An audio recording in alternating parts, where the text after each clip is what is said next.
شيلة مرسلة من الوالد الشيخ مصلح الخولاني. وعرفت مصلح الخولاني أبو مصلح يرثيها بعد وفاة الشيخ عبد الله أحمد وهيب، يعزي بها أولاد الفقيد وأخو الفقيد وجميع الأهل والأصدقاء. من كلمات الشاعر حسن صالح وهيب أبو جبريل. أداء أبو بشير وخرج الشام الكوماني.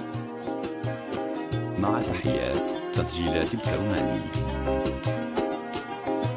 يالله يا عظيم الرجاء ارحم من إليك التجا، منك العفو والمخرجا يا خالق جميع البحار. فرج كرباتي يا قدير يا حسبي ونعم النصير، يا عالم بسر الضمير واسرار البشر والجهار. يا رب الكرم يا ودود يا خالق جميع الوجود، من قلبي جزاك الحمود ثم الشكر عد الثناء. ومصلح يقول الخبر لجاني وزاد الضجر، خلى الدمع مثل المطر من عيناي والحزن ثار. عن فرقة رفيع المقام الشيخ درعنا والحزام، عبد الله وهيب الهمام رمز القبيلة والشغار.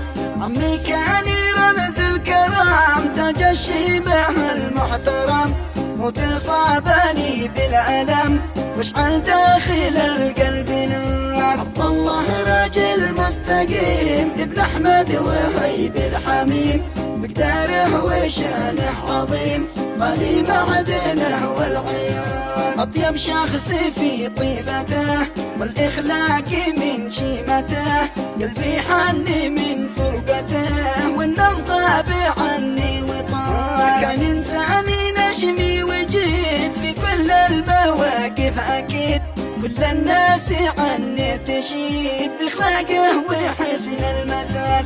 لا مجده ولا هيبته عند الكل ولا كلمته، في ربعه وفي ديرته لا عزه وكل اعتبار. عبد الله راجل معتبر عند المجتمع والأسر، يحترموه كل البشر النشمي جهوده كبار. لا مقدار غالي ثمين عند المجتمع أجمعين، كل الناس عليه قاسيين حزنوها الكبر والصغار. قلبي حني بعد حنين وازداد الألم والأنين، فقدانه جعلني حزين ضاق الحال والحزن جار.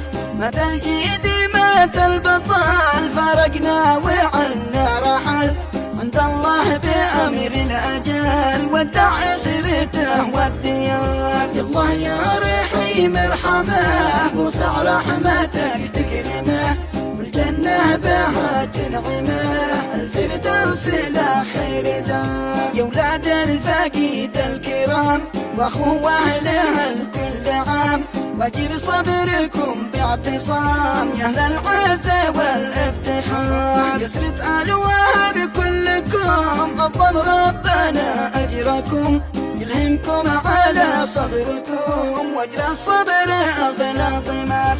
صبرا يا بني عمنا عظم اجركم واجرنا، والمكتوب من ربنا في امر القدر والقرار. هذا القول والتعزية والقيفان والبرقية توصل للجميع فورية بعد اللي راحل بالمدار. صلينا بختم الخطاب المختار ذكره ثواب، ولكلهم والصحابة الأبرار والاختيار.